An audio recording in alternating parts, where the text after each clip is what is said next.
G'day, welcome back to another episode of the Regenerative Health Podcast. Today I'm sitting down in person with a special guest, Mr. David Bushell. Now, David is a consultant agronomist of over 30 years experience. He has a very interesting story, having been involved very much in commodity and chemical input based model of practice, and has since changed and come around to more regenerative type practices. He also has a family farm where he regeneratively raises a range of crops and animals. And I'm really excited to speak to him today to get his perspective. He's got such deep knowledge about agriculture, and we're really looking to fill in the gaps for you as listeners to understand this connection between our food, where it comes from, and how it's affecting health. Now, I met David a couple of days ago on a Walkie farm tour, and it was they're amazing opportunities to connect with people, like-minded people.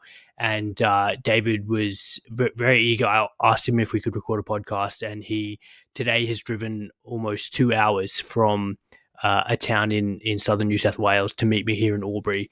So, David, thank you so much for coming on, and I'm really looking forward to talking to you. Happy to be here, Max.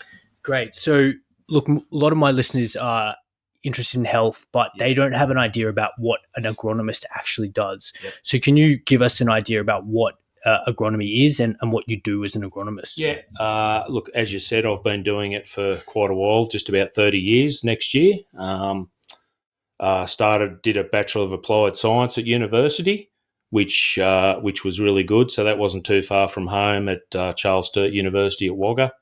Very good course, and really, I guess it, it was the old ag college, I suppose. And you think, we're going to learn about, pretty hands-on sort of stuff, but it was actually quite an involved science course with a lot of biochemistry. I think our first couple of classes, we started with about 80 students, and then after 6 months, there was probably 30 of us left. So that was my start, I suppose, in that career. And then, basically been working in agronomy, which involves advising farmers and helping them make decisions about how they're managing their farm and rotations, pastures.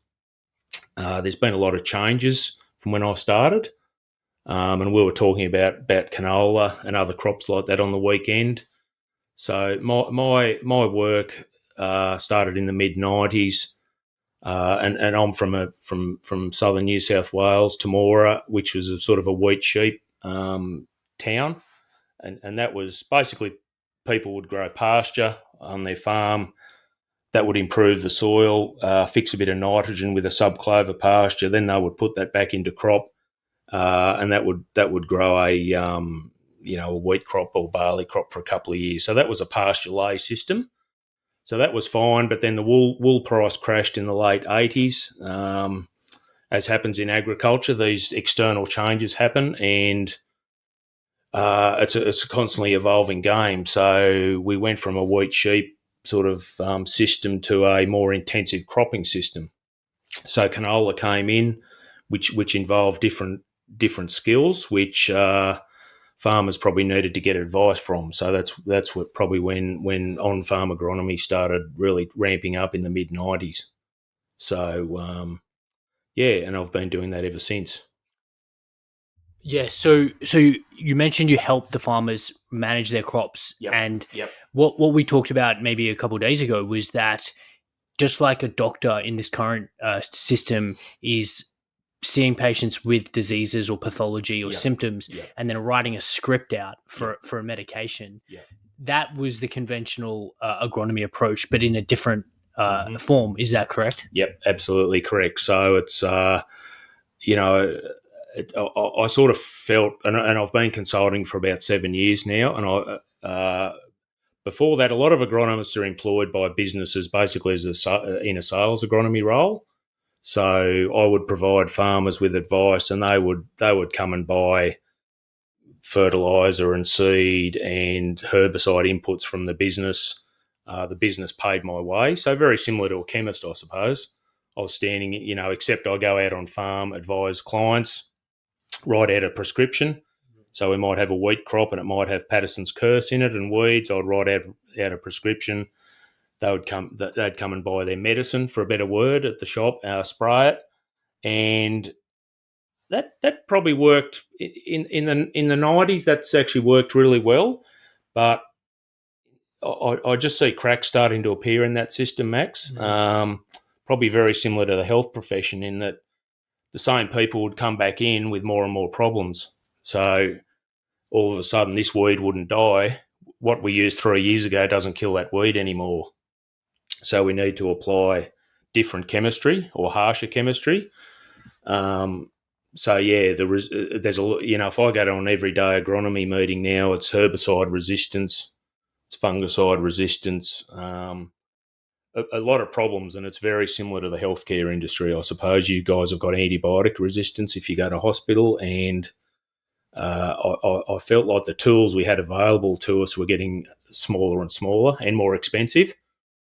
And in the case of a farmer, it means his profit margin, instead of being this, has been, because he's spending more, his profit margin is decreasing unless he increases his yield, right? So, I guess the transition has been from, instead of just chasing yield all the time, is to look at a whole farm rotation and more planning, so that we've got a plan for the next 4 or 5 years, and that may change. There's still a lot of work involved, at the ground level where the rubber hits the road, for a better expression. And trying to improve that farm, improve the soil health, while still turning a profit, basically. Yeah. Does that explain? Yeah, well? It does, and it's fascinating because if we think about say the analogy to health, the patient with diabetes, type 2 diabetes, gets more and more insulin resistant. Yep. As they continue to eat a standard Australian or a standard American diet. Mm-hmm. And they start off with a metformin pill. Yep. They come in, 6 months later, they check the HbA1c diabetes marker, it's gone up. So the pills then they get added on a SGLT2 inhibitor, and then eventually they get added onto insulin, and there's ever escalating doses of insulin. Yep. And which is just exactly what you're talking about. Mm. There's the effectiveness of the chemical prescription that we're writing as doctors and as agronomists is becoming less and less effective. Yeah. And what I also think of when you mention that is that the profit of the farmer is decreasing. Where is that money going? And it's going to the manufacturers of the chemical inputs. Yeah. And the manufacturers of your chemical inputs is the agricultural industry. Mm-hmm. The manufacturers of my profession's chemical inputs is the pharmaceutical industry. Yeah. And maybe we can talk about this a bit later in the conversation. But they're actually big industries, big companies. They're one and the same thing. Yeah, yes, they are true. They are the same. They're often, these multinational companies have both an agricultural and a pharmaceutical arm. Yeah. So you've appreciative of the fact that your conventional approach that you were taught in university is less and less effective. Mm-hmm. So at what point did you say, hang on, or is there a better way? Or when did you start exploring alternatives to what you'd been taught? And look, it's the same as anything. It's the same as healthcare, Max. People don't change unless they have to. So it tends to come after disappointing results, or in our case, droughts in southern Australia. So we have a drought. The pasture's not growing. The crops aren't yielding as they should, and we've lost money. So we need to rethink our strategy, basically, which that can be challenging for a family farm, because you often have, you might have a couple of generations involved in the farm. The father or the mother, the older generation, may not want to change, and the younger generation coming through got all these ideas. And I see that now, that there's another generation of young, and I think COVID was good for that. Probably Jeremy Clarkson and his Clarkson's Farm and all these things. All of a sudden, people are thinking where their food comes from. Farming's just, it's. I think the everyday consumer's got a lot closer to understanding where his food, or they're more interested in where their food comes from. Yeah, and you see that at the Walkie Farm tour on the weekend, which I found really interesting. Yeah. So So where at this point are you still prescribing? Do you still order and Yep. certain chemicals or? No. So now I just work for myself, Yeah, yeah, which is good because I guess I've aligned myself with clients who well, they get on well with me and yeah, they like my style. I've got a range of clients from very conventional to we've transitioning to organic on our family farm, great. um, which is very interesting. And there's a million different styles of farming. Yeah, Um, it's interesting. Conventional really hasn't, like I said, I think the chemistry started ramping up in about the mid-90s. yeah, I think glyphosate was probably developed in the early 70s at a guess. So a lot of this stuff hasn't been around that long, and I think a lot of young agronomists, they come out of university. I don't think they know. I don't think they've seen another style of farming. I think they're a bit pigeonholed or blinkered.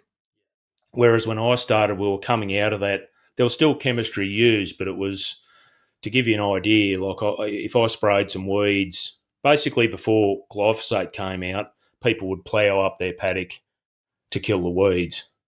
And when I started using glyphosate, and the rate was probably 500 mil per hectare, so half a litre, and that worked really well. And what it did, it saved the farmer ploughing up the paddock.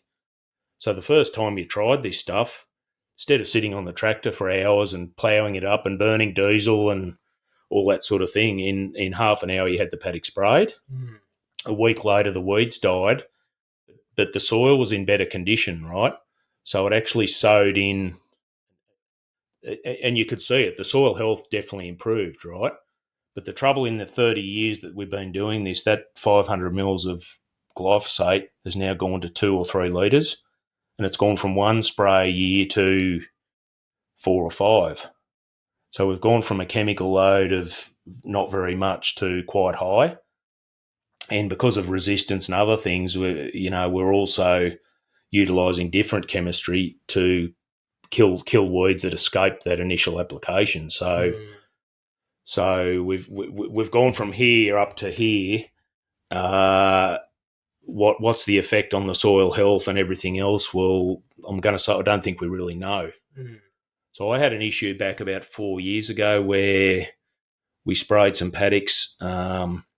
We did a summer spray to kill some weeds that grew in summer in preparation to sow a winter crop. And I came back a month later and the crop wasn't growing, and we couldn't figure out why because we'd only used glyphosate on it. And what we found was we did a soil test to determine the problem, when we came up with a residue of glyphosate in the soil, which I'd never heard of before, but it reacted to the phosphate in the soil and caused a phosphonic acid buildup, which was really slow to break down. So, you hear of the story, you can drink a glass of Roundup and it won't hurt you, and that's sort of true to a degree because it's a fairly safe compound, right? And people often say, yes, it's safer than salt, which it probably is.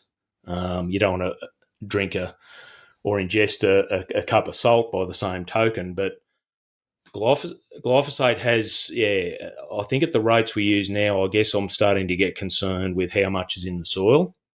And it binds with other products and produces acids, so it's aminophosphonic acid, which it actually inhibits the roots of the plant growing.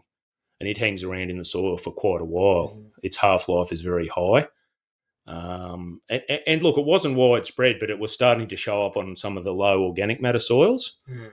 So as we've farmed for longer, the organic matter's also cycled down, so that, like a bit like your diabetic patient, we've got to put more and more stuff on to get the same result. Yeah. The trouble is our organic matter's going down, which means the soil's less well buffered. So the what would you say? The patient's getting sicker and sicker as we go, and is not resilient.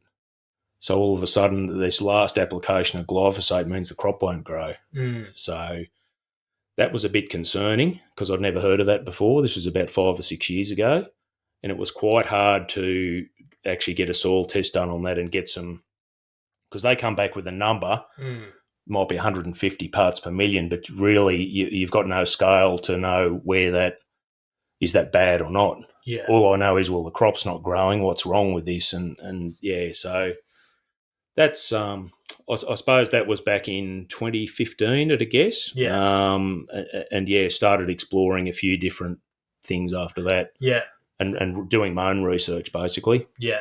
I think it's a great opportunity to explain for the listener what glyphosate is and what are the different applications or reasons why we would spray the field with glyphosate. And again, we're playing on this metaphor or this analogy of decreasing effectiveness of dose. Yep. And as you mentioned, when it was first sprayed, you'd use only half a litre of glyphosate diluted for a field. And now we've, by a factor of 4 or 5, increased. Correct. Yep. And I mean, back in the day when penicillin was invented, it was a very broadly effective antibiotic, and over time, with its use and a range of other factors, penicillins were no longer effective at killing a range of bacteria. Yep. So there was the need to develop different types of antibiotics to kill these pathogens. So it's my understanding that glyphosate is let's be really specific here, because the main glyphosate is a herbicide that is the main ingredient in a compound, in a chemical called Roundup. Correct. Yes. Yep. And glyphosate works by inhibiting a pathway called the shikimate pathway, that is a microbial pathway related to the metabolism of certain amino acids. Yep. Correct. And when it kills the plant by inhibiting, when the plant also has a shikimate pathway, by inhibiting it, and then the plant dies. Yep. So to me, that and the justification for that lack of toxicity to human health is that there's no genetic code or intrinsic mammalian program for shikimate in humans. Yep. However, we have a commensal bacteria, we have microflora that are sensitive to have the shikimate pathway and are sensitive. So maybe could you explain what is glyphosate? So it's and I explained it before. It's not inherent. So any new chemistry that comes to market has what they call an LD50, which is a lethal dose. You might know it more than I do, but basically a lethal dose of this compound to kill a rat, I think it is. Yeah. Which will be in grams. Yeah. So glyphosate is a very safe product in that if I ingest it, I'm not going to drop dead. Acutely, today. Today, correct. Yeah. Now, what happens in 20 years' time, like I said, we've only really been doing this for about 30 years in Australia. Yeah. I have a few issues in that it's water-soluble. Yeah. So that if I eat grain or anything with glyphosate on it, it's going to go in through my gut. It's going to go into my bloodstream. And what is the long-term effect of that? Well, I don't think anyone knows. So I guess there's a couple of things. The use levels are going right up, so we're using more and more of it. And are people using glyphosate or Roundup? And what is the difference between the two? Really not anything. I mean, okay. Roundup's a brand name, which was Monsanto in the States, which Bayer bought a few years ago. Yeah. Paid a lot of money for them, which I found surprising because in the paddock, the level of Roundup is a commodity product, so glyphosate's a commodity product. Yeah. So you might have a Roundup here, bit like Panadol, right? It's a premium product. Yeah. But there's plenty of home brand products which are probably half the price. Generic medication. Generic. So it's a generic chemical. There's not a lot of money through the supply chain for that product because it's cheap per litre. Yeah. As the cost has come down, people go, it's more effective to use more of it, right? So as the cost has got lower, the use has gone up. It was my understanding that, perhaps correct me if I'm wrong, that Roundup contained a certain number of extra additives that increase the uptake of an effectiveness. It's got different it's got different wetting and surfactants in it and that sort of thing. So the original glyphosate came out was a 360 gram active of glyphosate. Yeah. Some of the high loaded stuff now is up to 600 grams active. Well, it's still basically the same salt, right? So it's a salt-based product. Yes. Again, when it first came out, 500 mil per hectare, that's 180 grams per hectare of active. Now I'm using 2 litres of a 600 gram. That's 1.2 kilos of active per hectare. So like I said, I'm starting to see issues in the soil there's a lot of issues we don't know because we can't go and test. It's actually quite hard to go and test all this stuff and the effect on biology, right? Yeah. So most a lot of farmers, they spray it, they sow into it. So no-till has really taken off in that time, in that sort of 20-year time. Yeah. Because people don't want to see paddocks worked up and bare soil and dust storms, right? So that part of no-till has been really effective. Yes. In that we're protecting the soil. Yes. But yes, that's been the downside of the no-till movement, I suppose, has been the increase in chemical use. Yeah. Okay. So a farmer they want to plant a crop. Yes. So their field is empty, but perhaps it's sprung some weeds up. Yes. So it's my understanding that they would spray the crop prior to sowing the field prior to sowing the new crop. That's just the first application. That's the first application, yes. So talk us through the rest of the application. Okay, so depending on the crop, right, so you might have a genetically modified crop like canola, which is probably, and don't quote me, it might be about 10% of the Australian crop. Yeah. So that crop is resistant. There's also genetically modified cotton, which is quite popular in Australia. So that way the farmer can sow the crop in the paddock and then come back with glyphosate over the top of that crop to kill the weeds, right? So those plants have been genetically modified to be able to, they're resistant to the glyphosate. So that's not a bad, to a degree, there's good and bad things from that, right? The good thing is that it actually saves me doing an application before. So in the total load of chemical to grow that crop, I'm probably actually using less chemistry because instead of spraying it before I sow the crop, like I might only have maybe 10% of the paddock covered with weeds. I can sow the crop, get a rain, particularly if it's a bit dry at the start of the year, I can sow the crop, let all the weeds come up and then spray it, right, which is good. So it probably saves some use of other chemistry involved in that process. I guess one of the big issues I have is that we're also desiccating a lot of crops, and it's certainly done in North America. Yes. The further north you go into Canada, probably the more you do. So what is desiccation? Well, that's when you spray the crop to dry it off to allow harvest. So as I just said, the farmer's profit margins has been shrinking over time, which means to survive he's got to do more hectares or acres. Yeah. So where 1,000 hectare farm may have been profitable 20 years ago, now that may be 3,000 or 4,000 hectares or even more. Yeah. So they've still got two or three people running the farm or whatever labour units they've got. So to make that work, they're doing more hectares. They're more pushed for time. Yes. Right. So you see a lot of stress in the rural environments when, with droughts and I suppose pressure, basically. Yeah. So desiccation has come about as a way of improving the economics? Improving economics and efficiencies. Yeah. Okay. So it's quite legal to be done. So I can spray a crop, a wheat crop, a barley crop. I can desiccate it with glyphosate, and then between 5 and 7 days later, I can come in with the header or the combine in North America and harvest that crop. So I suppose it's a very handy tool to kill the weeds. Yeah. It was used a lot in Australia last year because we had a record rainfall year. Yeah. Particularly in a crop like canola, we couldn't windrow it because it was too wet. Okay. So instead of windrowing it, because with a machine which cuts the crop off and puts it in a windrow, which lets it dry, we sprayed it with a plane with glyphosate to enable harvest, killing it first. Yes. So when the crop's dry, it goes through the header a lot better and it's more efficient, right? Okay, yeah. So it's purely getting the moisture out of if we had a hot wind, that would do the same thing. Okay, but Australian environment is so variable, right? We have a 3-year drought and then we have a flood for 3 years. What's this year going to do? Well, average would be very nice, but that's the challenge of farming in Australia, and I guess in North America they're trying to beat the snow and the frost and everything else to get.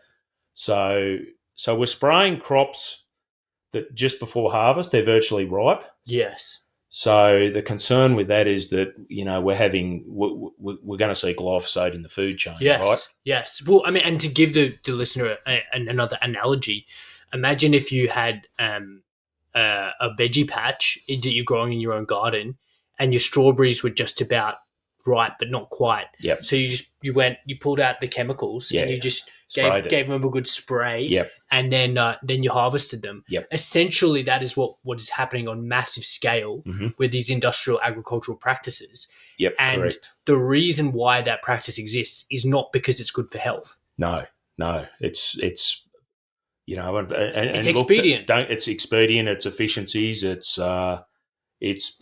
legal to do. The farmers are legally allowed to do it. So when I do something, and I've got to be pretty careful because I want the best result for my clients. Yeah. So I go to the chemical drum. I go to the website these days, and I look at the label. Yeah. So the important thing's the withholding period. So the point at which it gets sprayed compared to when it gets harvested. Correct. Yes. Yeah. So that's even a case of if I spray a pasture, for example, when the cattle and sheep can come back on to graze that pasture. But if you look at the glyphosate label, it's about 30 or 40 pages long. So you just go through it and you see what crops you can use it on. You can spray a paddock of grass, and then cut it for hay. Anything up to 24 hours later. So I can spray that grass, then mow it, and then put it in a bale. For the farmer, what that does is, again, due to efficiencies, if he's got, say, glyphosate, if he's got resistant ryegrass in that paddock, the glyphosate goes into so it's translocated quite quickly. So it's into the plant and into the roots within 24 hours. Okay. He cuts it, and then it's in a bale, but he may not. Then he may go off on his header and start harvesting, right? So if he doesn't spray that paddock with glyphosate, when he cuts it, as you know, with your lawn, it'll regrow again, right? Mm-hmm. So it's a weed management tool, and it's quite legal to do it, but a lot of that vetch hay would be going to dairy farms or feedlots. So we've got this compounding of glyphosate and other chemistry in the system, right? Yes. And it's water soluble, which is the concern, right? So I've had a neighbour had rain in his when people are out spraying in summer, and it's hot and dry. They do it at night, and you can actually smell the glyphosate in the air. So in a rural environment, there's a lot of talk up in the Central West about off-target damage with glyphosate. There's concerns with it, I guess, Max. Definitely. Yeah, we'll talk about that. But again, the reason why these policies exist isn't because or isn't established over long periods of safety data. It's been, well, you can argue about how long it's been, 30 years, and people are doing it because it's profitable. And I think that the policy is in place because there's been an absence of evidence of harm. Yep. And that's not the same as evidence of absence of harm. Yes. Yep. And that's a really key epistemological point, that you might take decades and a century or multiple generations to clearly establish the absence of evidence of harm. So it's very hard to prove that stuff. Exactly. Too, but you go, well, why are chronic health levels getting worse? Yeah. Is it something in our food chain? Yeah. I don't know the answers to that. Yeah. I guess I have issues. You're a farmer. You want to produce a good product. Yeah. You want to remain viable. Yeah. There's been a big and the regenerative ag movement's really highlighted this. There's an improvement. There's certainly, and I guess the pure basics are that the price of land's gone up so much that people are starting to, back in the Euro, coming from England, you bought a farm, or you took it over. Yeah. You colonised the farm. Yeah. You ran all your sheep. When that farm was no good, you moved on somewhere else, right? Yeah. And that's that colonising process. That's happened all over the world. Yeah. I guess the bottom line is now there's nowhere else to go. Yes. So the price, that level, that capital to buy that farm so high now that people are going, well, we've got to look after this farm. Yes. Yeah. So that's been a good thing. Yeah. The on the point of the toxicity, and I haven't spelt it out, but essentially from my point of view, the evidence for disruption of human health by the ingestion of glyphosate. Look, this is a controversial topic, Mm. and there will be lots of people who disagree and say there is absence of evidence of harm. But I think there's compelling enough reason to avoid consuming even trace amounts of it for the fact that you can disrupt your intestinal microflora. You're preferentially killing Yep. certain species, and there's some evidence that it causes overgrowth of Clostridium bacteria at the expense of more beneficial commensals. Yep. There's evidence that it's linked to lymphoma. I mean, there's a class action suit against Monsanto well over 10 years now Yep. with regard to someone who contracted lymphoma. Yep. And there's other scientific pathways that suggest that glyphosate can be uptaken and replace the amino acid glycine in our tissues. There is evidence of endocrine disrupting effects of glyphosate, which means that is nothing that you'll see. You can immediately. Yep. Endocrine disruptors, and maybe we'll talk a bit about atrazine next.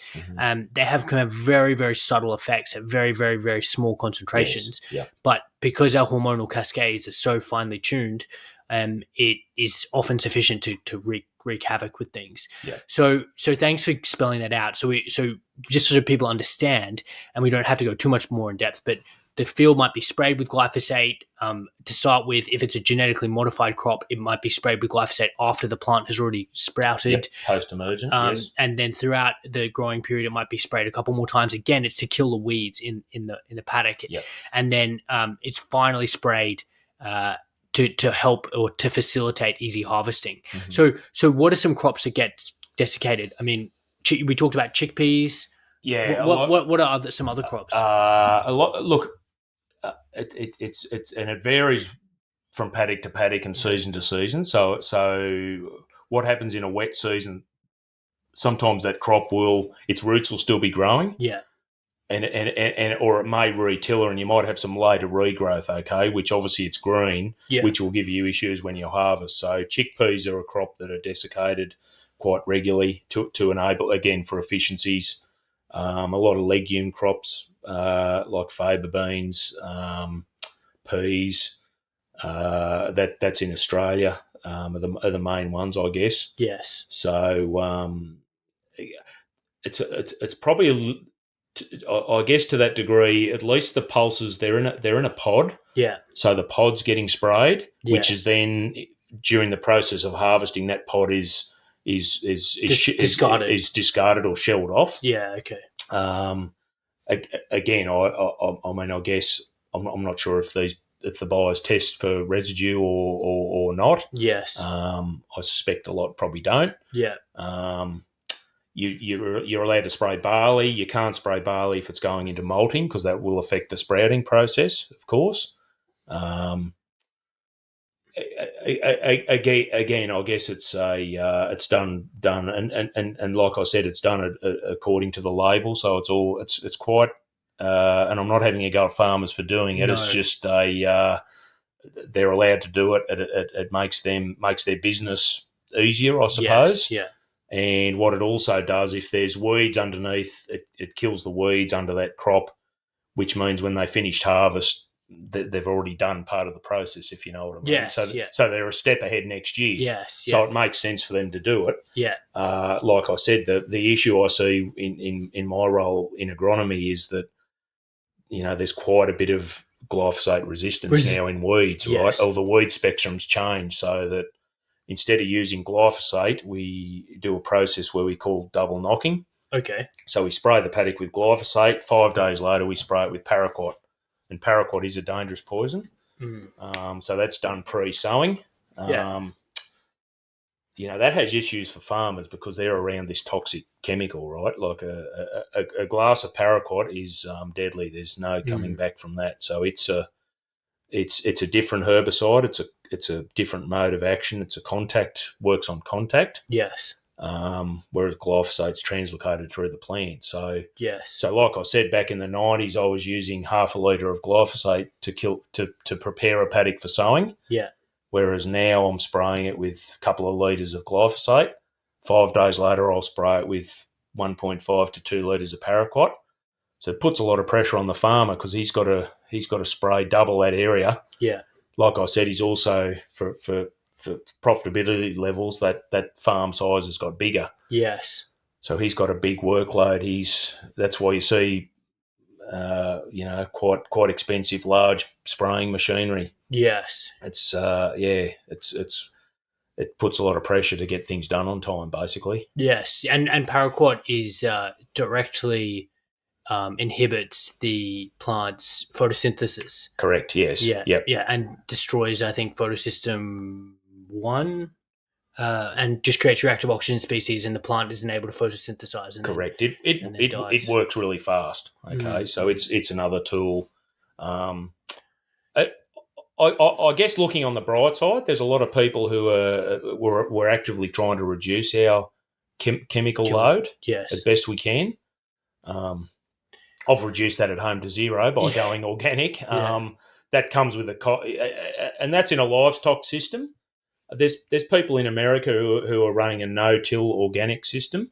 So that's probably the holy grail if you can make that work. Yeah. So that means organic farming has quite a bad name in that it's relying on cultivation to kill the weeds. Yes. Which is leading in Australia with our old fragile soils is, you could probably argue, is the cultivation worse than the chemistry. Okay. Yeah. I'd argue on some soil types the overcultivation is particularly bad. Yeah. And I don't find that a good way to move forward. But I think there's a blending of a number of different systems. Yeah. So we can do that with cover crops. So we can cover the soil up. And it's actually interesting driving down. I was thinking, years ago the councils used to spray the side of the roads with glyphosate. But they quickly worked out you kill the weeds, and then the next time it rains, another lot of weeds come up. But they're generally really hard to kill. So you create this spiral where you've got harder and harder and harder to kill weeds. So you need to use more and more and more chemistry. Yeah. For a council employee or roads and traffic authority people, they don't like that, and also they have complaints with people spraying. So I noticed they've just gone to more or less slashing the side of the road to using a mechanical form of control. Yeah. And can you just clarify, is paraquat likely to be a contaminant in the end product of crops? It's unlikely, Max, because that's generally done pre-sowing. Okay, so that's done as a pre-sowing application. Yeah. So generally, if we're doing that in, say, April, May, then the crop would be harvested November, December, I guess, in this part of the world. So, yeah, okay. People use paraquat in a conventional farming system to desiccate a pasture, right? To hay it as it's haying off on the spring. Okay. They might try and stop some things like barley grass going to seed. Yeah. So they may use paraquat on that. The disadvantage is it also burns off your pasture. So highly toxic one. That one sounds like. Paraquat's not a nice chemical, but we're using more and more and more of it, basically. And so the more on agronomy has been quite I think that's a topic that's or a phrase that's been used. So I found in the last 10 years, like I said, we're using more and more fertilizer to get the same crop response. Yes. And more chemistry to kill the weeds. Yeah. Well, we'll quickly touch on atrazine and the fungicides. Yep. And then we'll talk about the fertilizer, because it's almost like fertilizer and the herbicides go hand in hand. Yep. So what about atrazine? What's that used for? And most atrazine in our part of the world are used on triazine tolerant canola. Okay. So probably if you drive around in southern New South Wales, probably half the canola you see would be a TT canola. So again, genetically modified to tolerate. It's just a straight selection. So it's not a genetically modified crop. It is it's been bred. So what's happened? That's basically a process of where they've sprayed a crop. This plant's died. This one's alive. Yes. So then we've got the seed from this plant, and then we've bred it further. So that's righto. So it has a atrazine. It's a soil residual mode of action. So it works quite well when it's wet and moist.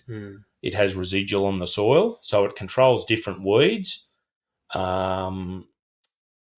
Atrazine, it does hang around for quite a while.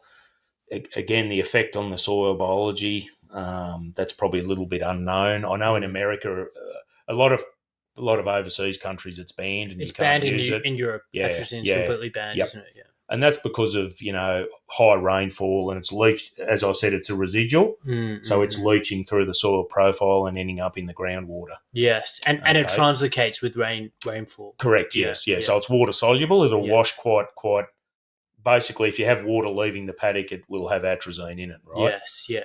Okay. So the other thing is they're using that in corn crops, which is a very high use rate. Whereas atrazine to me in Australia, and ever since GM crops came along, so there's quite a different. There's Clearfield canola, which is another herbicide tolerant mode of action, as triazine tolerant canola. There's conventional canola, not much of that. Was all conventional back when it started back in the late 80s. And obviously then we've gone to the GM genetically modified crops. Yeah. And the other, I guess the other thing with canola is we've gone from, straight glyphosate resistance to different modes of action. Yeah. Because like I said, we've got weeds that are resistant to glyphosate. So now the market's changed in that we need other, we need multi-traits. Yes, and which is tricky from the agronomy point of view because some of the canola this year is our cash crop, but next year, if some of that doesn't go through the header and it stays in the paddock, it becomes a weed, right? So all of a sudden that glyphosate tolerant canola, when I go to put glyphosate on it next year, well, the glyphosate doesn't kill it. So now I need to add another mode of action of chemistry in there to kill that. So it's like whack-a-mole, isn't it? Yep. It's like just agronomicological whack-a-mole. Yes.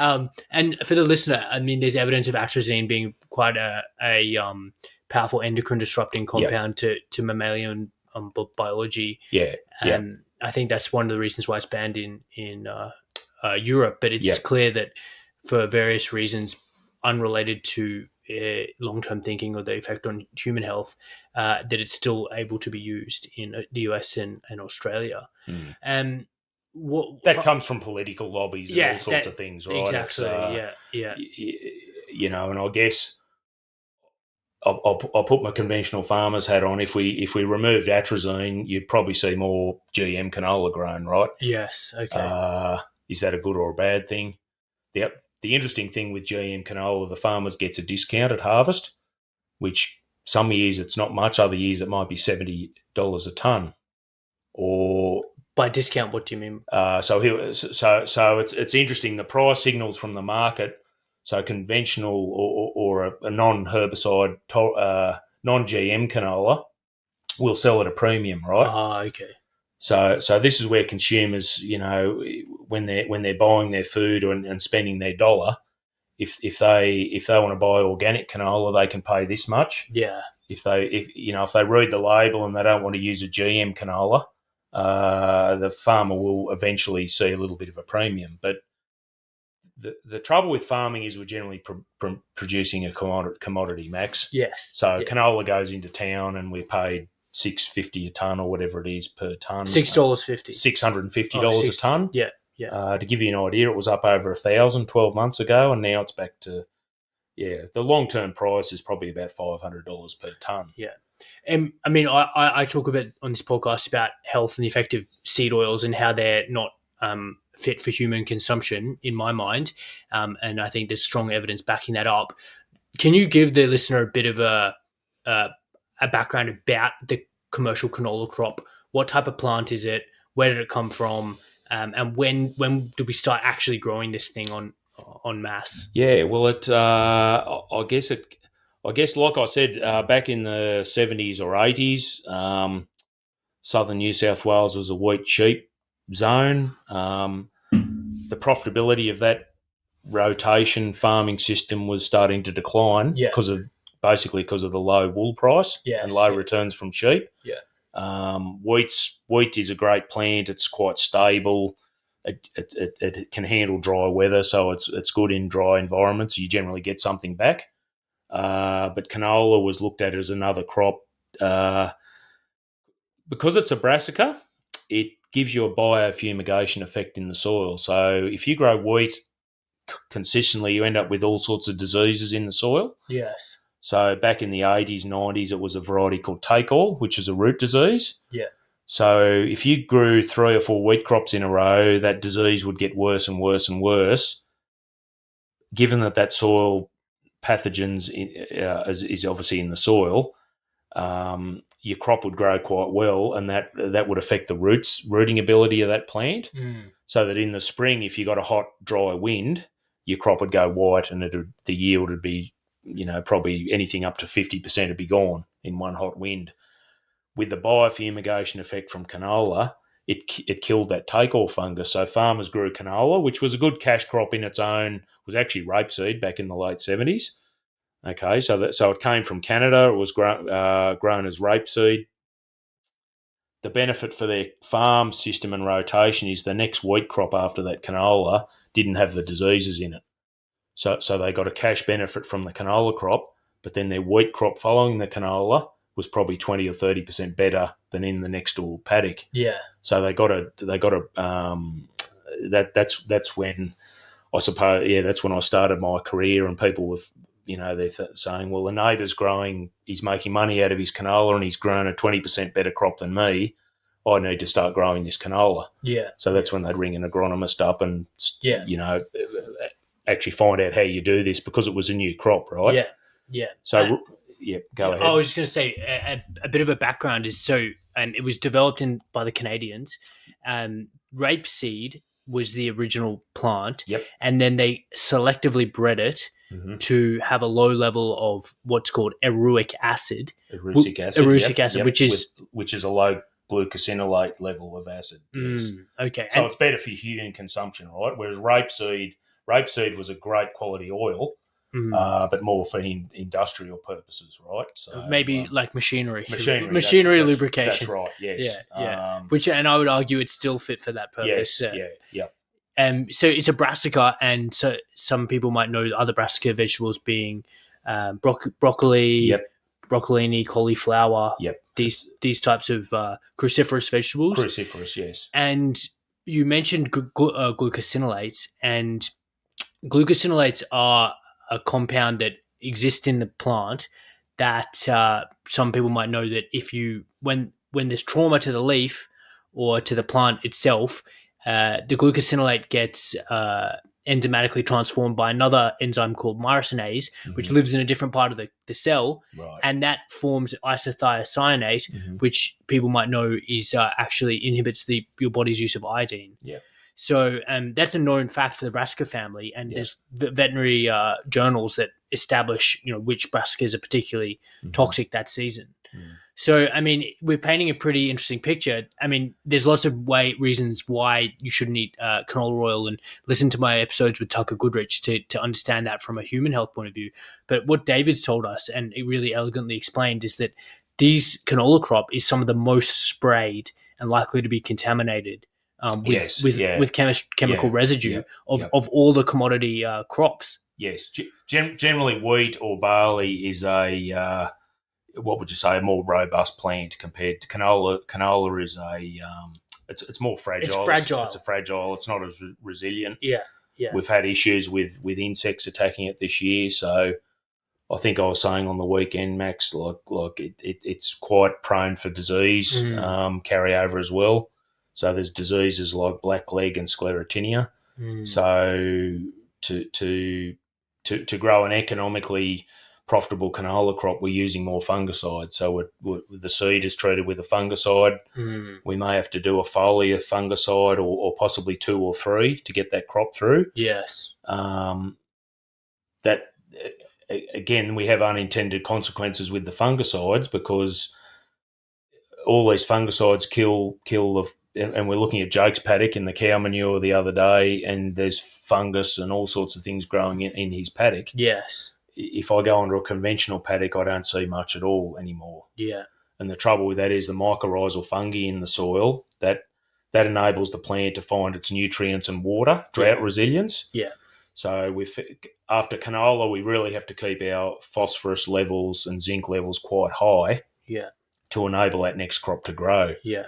So again, now the farmer has to spend more money on fertilizer. So I mean, it sounds like to me, I'm thinking about a septic patient in the intensive care unit, and they've grown a bloodborne bacteria. They're on the heaviest duty, they're on vancomycin, they're on some really hefty antibiotics, and then we get another blood culture growth, and they've grown a fungus. Yep. So then you're getting the antifungal IV in addition to a list of these heavy duty broad spectrum antibiotics, and even then the patient's just hanging on. Yes. So I mean, this is the analogy to our fields in Australia and in the United States, where we're using this model of high input agriculture, commodity agriculture, and I guess maybe it's a great time to talk about the solution, because we've painted a pretty bleak picture of this increasingly chemical focused farming method, and it wasn't always the case. And I want the listener to understand that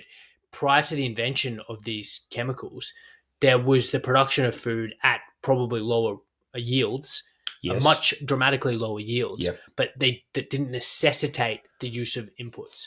Because it sounds so big ag story is, well, we need production to feed all these people, right? But the thing is, and most farmers, some of it may go into high production, pasta or bread, or soft wheat may go into biscuits. But a lot of wheat, if it's not the right specification, it goes into livestock feed, okay? Yeah. So it might go to an intensive pig producer. It gets made into a pellet to feed those animals that are in confinement, right? So it's really positive that we see, there's a grass-fed sort of animal movement, which I think the animals have a far better life than locked up in a shed. We're getting benefits, soil health benefits from those animals grazing the pasture. Because like I said back, and we don't have to go only back 30 years, and it still happens around Albury, there's a lot of permanent pastures that people graze sheep and cattle on. So that pasture's growing all year. They rotate their stock around, and that's a very sustainable system, okay? The problem is, and I was talking to one of my clients on the way down that, they might produce a nice weaner calf at 350 kilos, and the best market may, a feedlot may come and buy that calf, steer at 350 kilos, and then it goes into a feedlot for 90 days or whatever, right, to get finished. Yeah. So he's fed a mix of grain.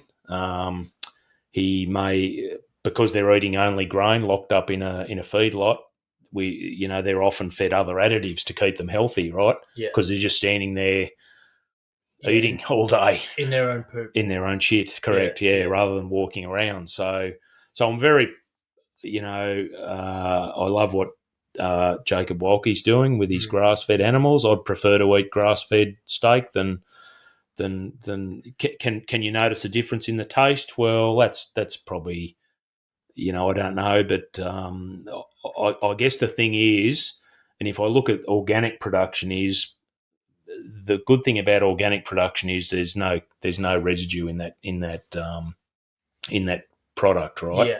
Yeah. Okay, so we've talked a lot about the grain. I mean, that's only in the growing part of it. It also gets stored, right?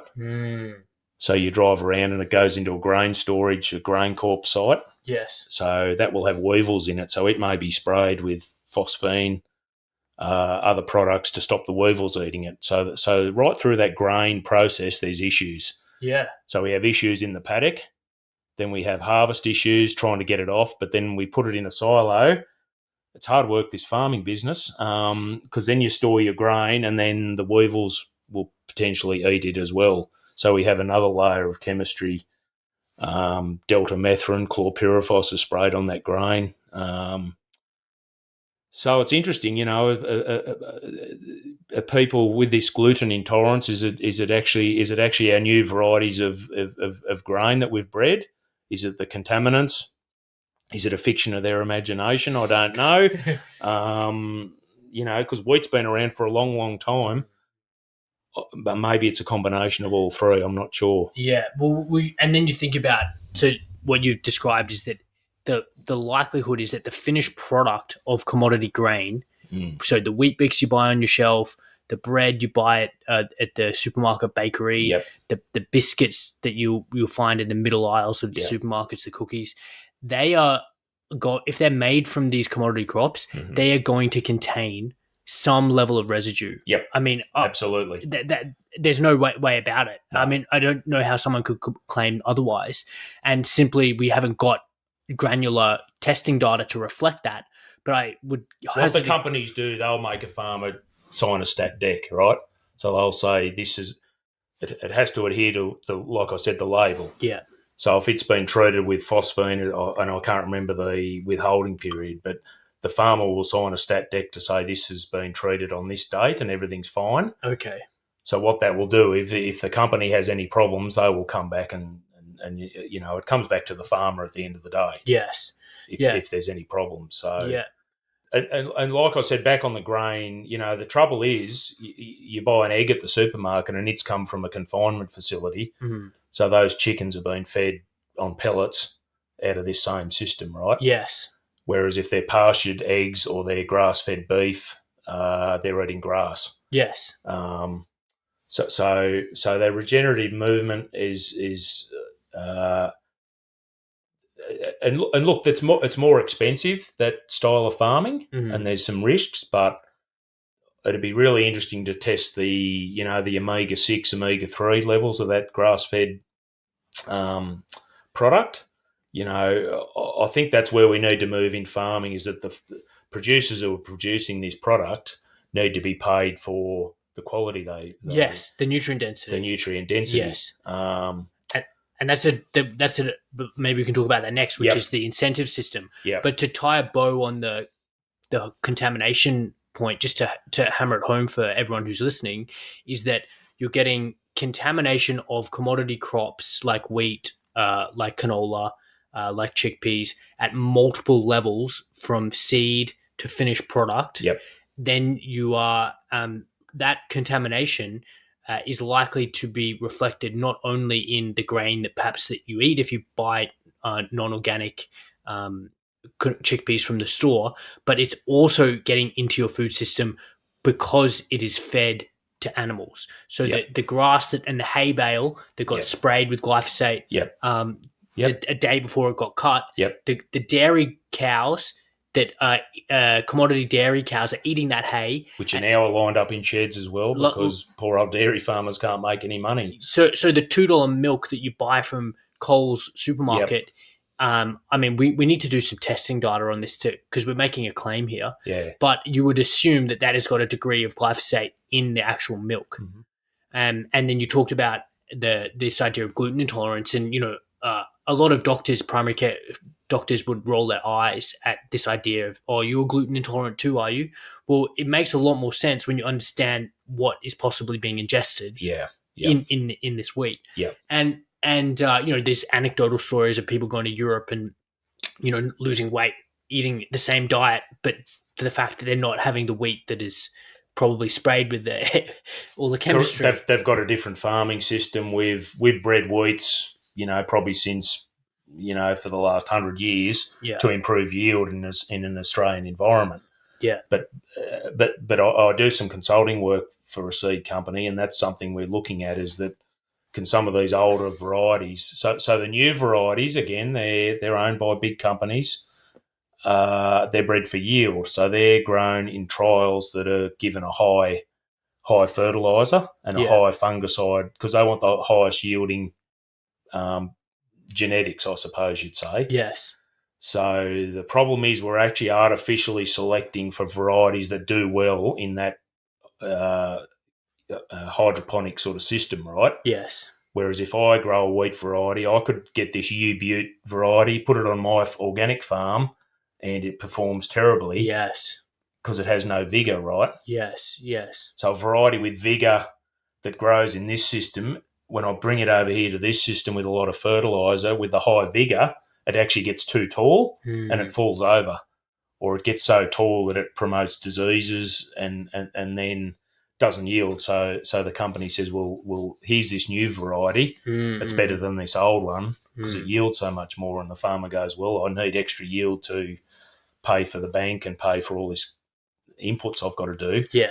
So we're on this treadmill of, like I said, more inputs all the time. Yes, and to use a cow analogy, it's like the crop isn't fit for purpose anymore. Correct. Yes. When you take it out of its narrowly contrived environment that is dependent on these external inputs. Yep. Just like the cow who's needs it 40% of its calves pulled. Yes. It's no longer fit for purpose. Correct. Under less intensive conditions. Yep. So, and Jake Walkie talks a lot about that in terms of the Nguni cattle breed, is because you leave them in the paddock and they'll have their calves easily. Yep. So, let's talk a little bit about incentives, maybe. And we just touched upon it then. Is that this chase for ever different varieties of commodity crop is being driven by its ability to be cultivated easily and by its ability to yield a lot of commodity. It's virtually yield. Yeah, Max. It's all about yield. Yeah, and that isn't. It's not about soil health. It's not considering human health. It's not considering soil health. No. It's not considering any long term values. And you mentioned to me the time frame that your farmers are making decisions is 12 months. Yeah. Where is there a metric that integrates the long term the health of their soil? Yeah, I guess that's why I've changed my focus. Is we're looking at a whole farm profitability. So we may do something 5 years previous that will benefit the crop. So we need a good rotation. Yeah. So rotations, and that hasn't changed from Bible days. You need and it's quite interesting. I did a Nicole Masters course at Orange a couple of months ago, and you have a plant succession, right? So if you have a conventional field and you walk away from it and you take away all the chemistry, you'll have a succession in a natural succession, right? So if you have a bare paddock, you get a shower of rain or a storm, well, you get some weeds come up. So you tend to have annual broadleaf weeds. Okay. If you still do nothing, that will transition into annual grasses. And if you leave that, eventually you have herbs and forbs will come back. And if you leave it long enough, and you probably see it if you drive around, eventually the trees and the shrubs will come back. So it'll run back into its natural, dryland, woodland species, which we see in southern New South Wales. We're trying to maintain this as a pastoral crop. So we're adding our human influence on this, which keeps it down in this base level, I suppose, with the inputs. So what we're trying to do is mimic nature a little bit and have a rotation that sort of fits the natural process, if you know what I mean. Yes. So it's easier with pastures than with crops, I must admit. And we're doing that. So we're growing green manure crops, which may have herbs and forbs in it, like chicory and plantain. So we've added biodiversity, and the beauty is that those animals, they love the biodiversity. So they'll go and chew, and we saw it on the weekend, the cattle will go and chew some Patterson's curse because it's got copper in it. So all these different plants that grow, you may say, well, that's a weed, I need to spray it. Or if you're careful with your management, you can actually graze it. Yes. And it's really interesting if you're patient, and you might have a paddock of Patterson's curse and be purple and got all the neighbours talking about it, but 12 months later it's changed completely just by by doing nothing, letting nature take its course. That's hard for farmers to do because there's lots of pressures on them, community pressure, and you can't have a paddock full of thistles or weeds. But if you can change your thinking and your management to, right, well, 1 or 2 plants of Patterson's curse is not a problem. I'll graze that with my cattle. When the cattle move off that paddock, I'll come in with some sheep, and they'll love it and eat it. And, then they've sort of fertilised. We add some dung beetles, so that fertiliser that those animals have excreted, that gets recycled through the soil. The other thing with a deep rooting plant like chicory, it brings a lot of nutrients from down deep back to the top. So you get this nutrient cycling, which means all of a sudden you don't need to buy the fertiliser. You've got the plants doing it for yourself. So there's definitely, and I've seen that, the use of a multi-species, and it doesn't have to be overly complicated, but mixing the different species together, we're sort of kick-starting that process. Yes. And we can do it with a cropping enterprise as well. So we have a good rotation. So we might have a cereal, we might have a broadleaf crop like field peas. We're increasingly start to throw 2 or 3 species together. Yes. So that we don't have a monoculture, so that these crops grow like I have guys who grow canola and they throw some vetch in it. And what it means is they can sell the vetch seed. So vetch is really hard to harvest because it falls flat on the ground. But if it's in a canola crop, it actually climbs up the canola and makes it really easy to harvest. So it's a win-win. The disadvantage is instead of that canola going straight into town to the silos to get sold, we put it in a silo and then we grade it. So we separate the small canola seed from the bigger vetch seed. The vetch seed can then be retained for our own use to sow a green manure crop, right, a cover crop, because it puts nitrogen back in the soil, which reduces our costs from urea and other added nitrogen. It also is a mycorrhizal fungi host, so it has some crop benefits, like I said, 3 or 4 years down the track. So we're starting to devise rotations that minimise our inputs and increase our, yes, we're not growing as big a canola crop as the neighbour, but it's actually more profitable. Yes. And we're not having to spray it with fungicides because what you find with these crops, if they have high inputs, they have high nitrate levels, and it's the insects fly around. They're attracted to these crops because they're not natural, right? They're under stress. So if they're under stress, the insects attack those crops. Then the agronomist gets a call, oh, I've got something eating my crop, I need to come and spray it. So again, we're back in this whack-a-mole agronomic situation, which is very hard to get out of. Yes. Because I go and look at the crop and the insects are attacking it, Heliothus, so I spray it. But then so the disadvantage is I kill the insect, but I also kill the beneficials. Yes. So I guess on the positive side, there is a growing market for integrated pest management, and there's products available that are safer to the beneficials. So that's a good thing. There's more use of that. That's a decision the farmer makes, and that's part of my role. Okay. I go, right, you can use this, which will cost you, say, $10 a hectare, but it's going to kill all your lacewings and ladybirds, or you can use this product for $30, and that's going to leave your crop alone. Yeah, yeah. And leave the beneficials alive, which benefits you down the track, right? So there's more and more farmers that I deal with that are doing that basically, which is great. That's good. The 2 points I want to make is that just like human medicine, I interviewed Dr. Penny Figtree, and she made the comment that you can have Wheat Bix and insulin for breakfast. She's talking to her diabetic patients. Yeah. You can have Wheat Bix and insulin for breakfast, or you can have an omelette. Yeah. And what you're saying to your farming customers and the farmers is that you can have your herbicides, your fungicides, or your chemistry, or you can mimic nature through these holistic multi-species rotational practices, and you don't need to spend that money. So this is a great point to talk about the incentives. It's hard to get someone to do something with a stick, right?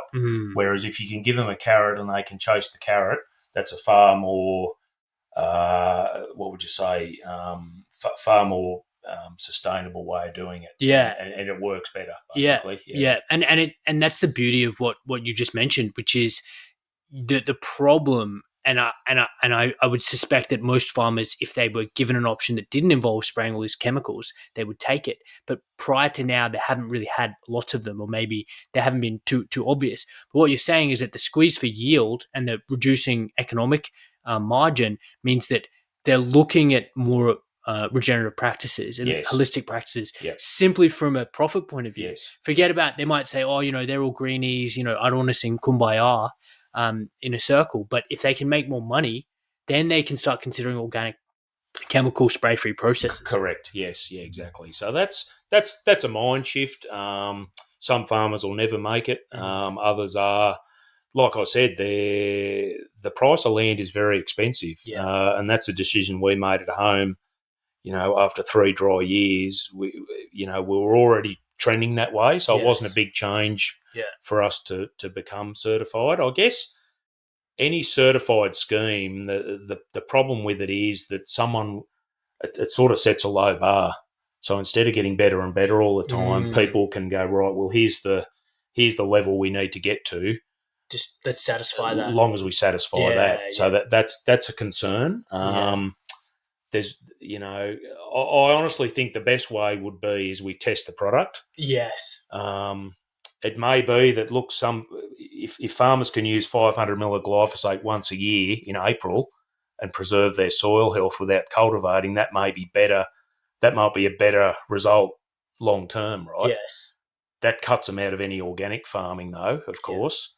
And at the moment, as soon as they do that one spray, they're basically in a conventional system. So at the moment, there's no middle ground. You've got pure organic here, which is probably battling to a large degree, because what it means is, in Australia, I talked to a grain buyer and I said, well, I want $1,000 a tonne for my organic grain.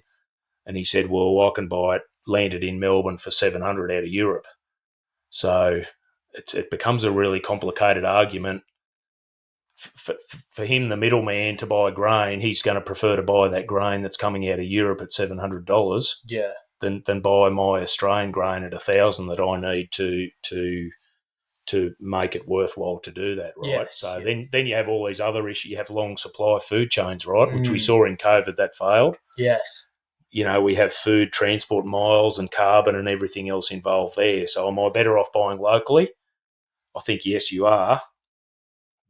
With these commodities, I mean, unfortunately in America, the organic system there has been, I feel like there's probably some substitution going on there, and there's grain coming from, as long as someone signs a bit of paper, it's organic, okay?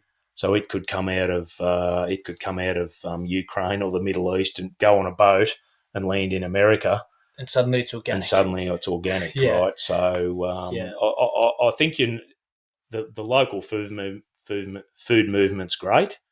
It's easier in a livestock, or what would you say, like a sort of horticultural or vegetable market compared to grain. Yes. Grain's transported around the whole world.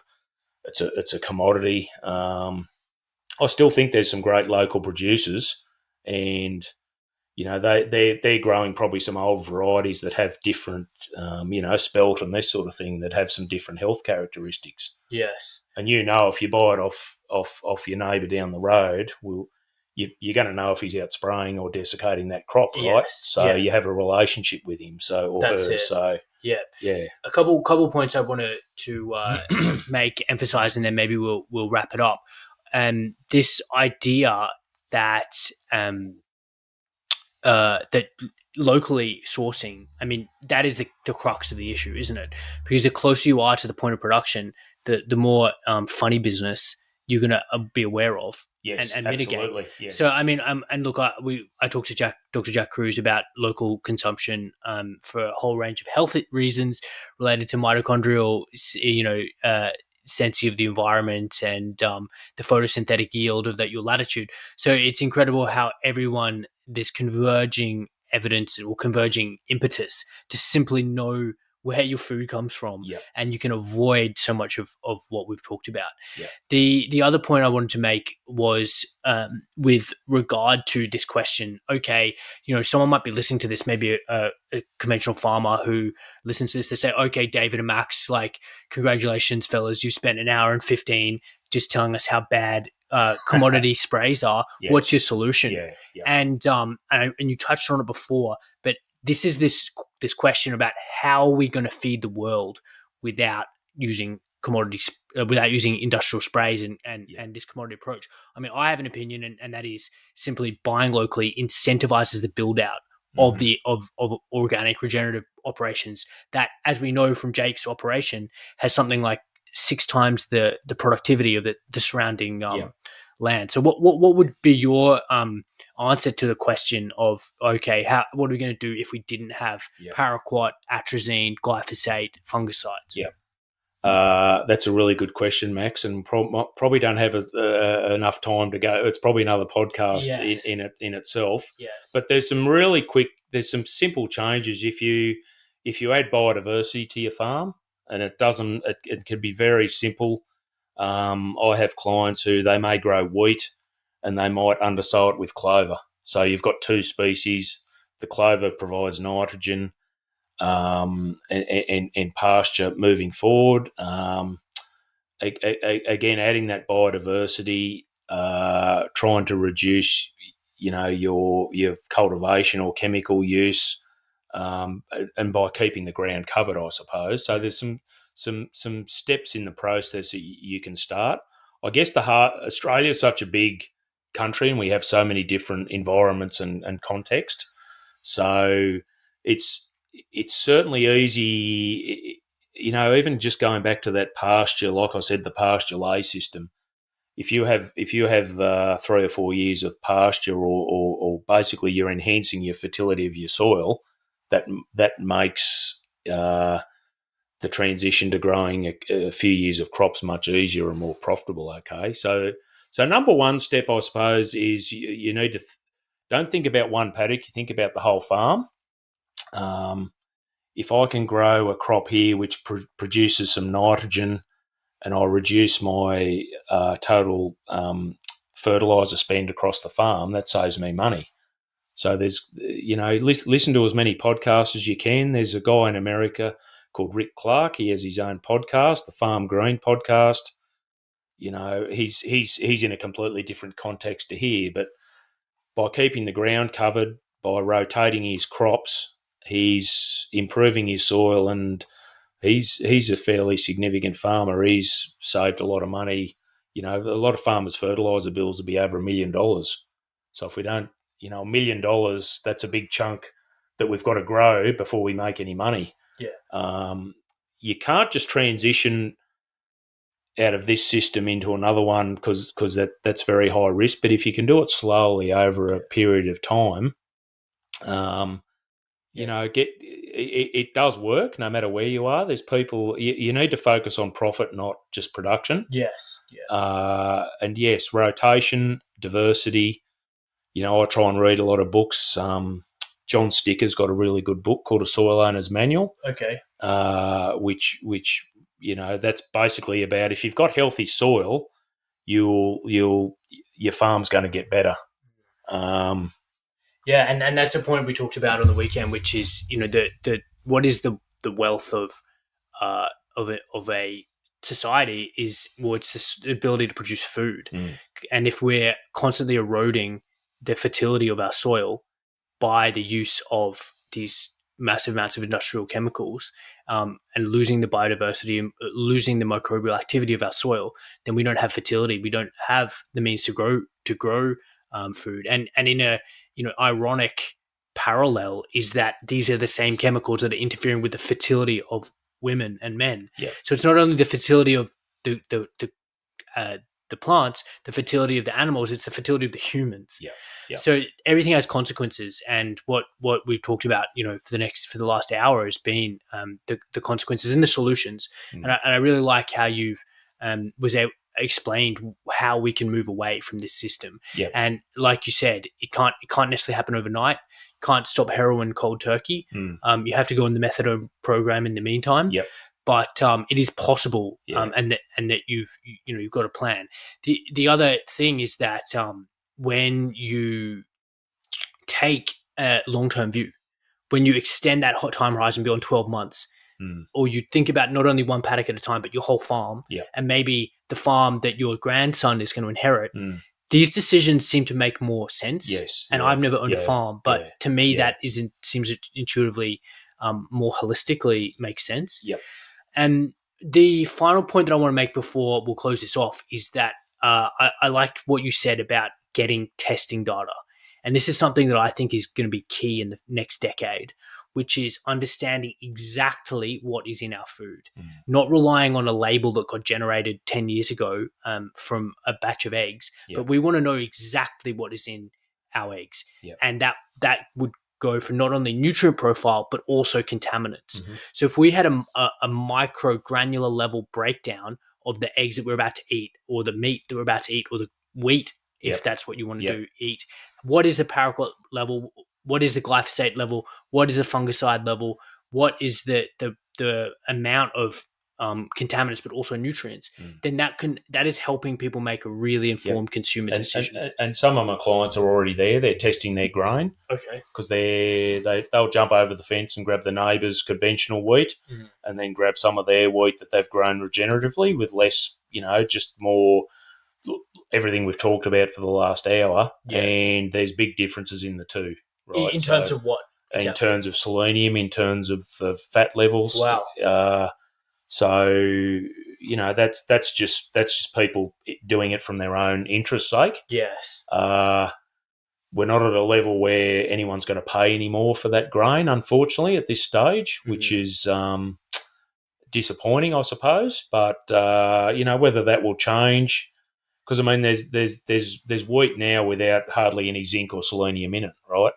Because it's a trace element that if we haven't got a healthy root system, the crop's not going to pick it up. So if we're just putting nitrogen on a paddock to get yield, we're ending up with a different grain profile. Yes. Same as our, fed a beef in a feedlot is going to have more different levels of nutrition and healthy acid levels in it. Some linoleic acid. Yeah, all that sort of thing. Definitely. Fantastic. Well, any final thoughts or anything that you'd like to let the listeners know about that we might not have talked about yet? I just think farmers, they spend time in their tractor or their ute or whatever they're doing. Just listen to different podcasts, get different opinions, and you might just hear something that that you think, that makes sense. Obviously, I've listened to your podcast, Max. I listened to John Kempf is a really good one in the States. The Vic No-Till podcast is a good one. That's quite local and Australian. So, it's probably in agriculture you tend to just talk to your neighbours and down at the pub or at the footy on the weekend. But it's good to listen to other people from who may be doing something different, because there's people all over Australia who are making it work. There's no doubt about that. Yes. Well, I'll include those podcasts in the show notes for people listening on YouTube and on their podcast platform. And finally, absolute pleasure having a chat. And I think this information is really valuable, and it can really help people understand exactly maybe what they're eating, especially if they're on a standard Australian or a standard American diet. Where can people connect with you or follow you or get your professional services? I'll have to include that in the show notes. Okay, Max. I have a very low profile. Okay, with social media and that sort of thing, which I talked about before. So yes, that's in the. It's been a busy couple of years, so I've really been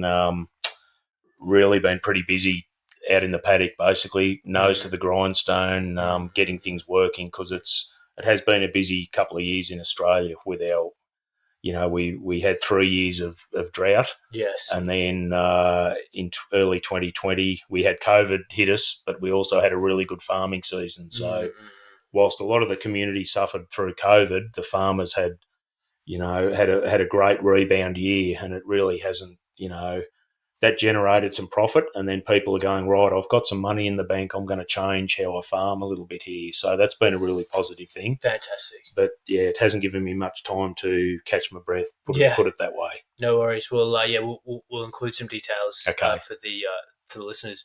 So great, and thanks very much, and thanks again for your time, and hope everyone enjoys it as much as I've enjoyed talking to you. So pleasure, Max. Cheers. No worries. Thank you. Hey guys, what did you think of that podcast? David is an absolute wealth of knowledge, and I really enjoyed talking to him. I think the perspective that he offers, which is one of approaching human health through agriculture, is the type of perspective that isn't being talked about or isn't being presented as much as it needs to be. Because the implications of what David is seeing as an agronomist and with his feet on the ground in agriculture has massive implications for human health. And no one is really talking about this idea that there could be, and likely is, glyphosate and other kind of herbicide residue entering the food supply through grains, through wheat, through all the crops that are grown in an industrial way that are non-organic. And these residues is probably having an effect on human health.